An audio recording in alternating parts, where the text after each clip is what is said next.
Hello students, today we'll be doing Geography Chapter 14 Non-Conventional Sources of Energy.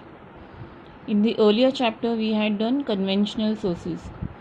If you all recall, conventional sources are those which get exhausted by its use. That means they have limited in quantity and they can get over.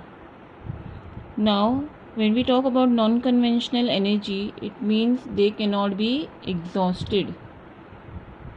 Okay, they cannot get over, and it can be replenished. That means it can be used again and again as it is available in plenty.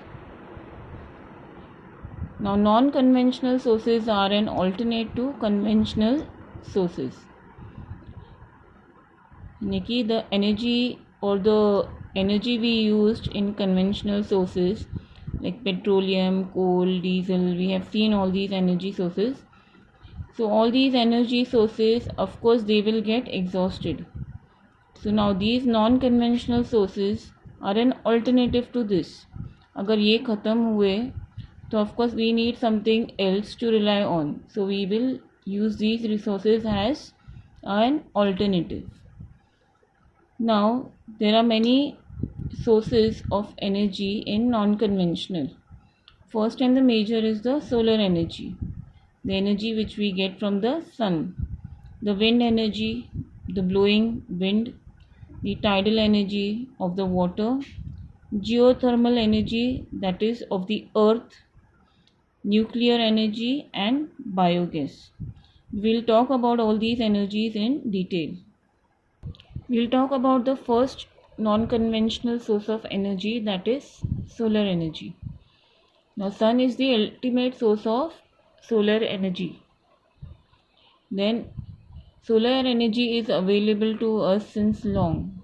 So traditionally, that means a long time ago, it was used, not much using technology, but for simple things like drying clothes and food grains.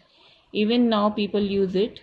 Then preservation of eatables, some eatables are dried in the sun and they are preserved for a long time. Then obtaining salt from the sea water. You all must have seen salt pans. Okay, now using the sun's heat, the sea water is dried and the salt is obtained from that.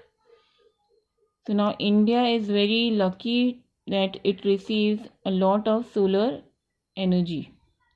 That means it is receiving a lot of sunlight. Now why? Because of its location. It lies in the Tropic of Cancer. Now India receives almost 5,000 trillion kilowatts of energy, and most of the parts in India have 300 clear sunny days.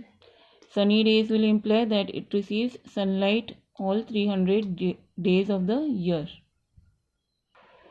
Now we saw that India is lucky to have enough solar energy.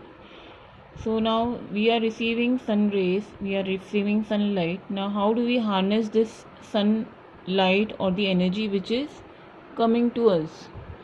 So there are some techniques which are used to harness this energy. So solar energy generation is done by using solar cells. This is one technique. Now these cells are actually photovoltaic cells. Now these look like thin wafers of semiconductor materials which are made up of silicon and gallium. Now when the sun's radiation strikes on these thin wafers, the sun's energy is converted into electricity and it is stored in them. Now these solar cells are mostly used in calculators, electronic watches, traffic signals, etc., and many more things.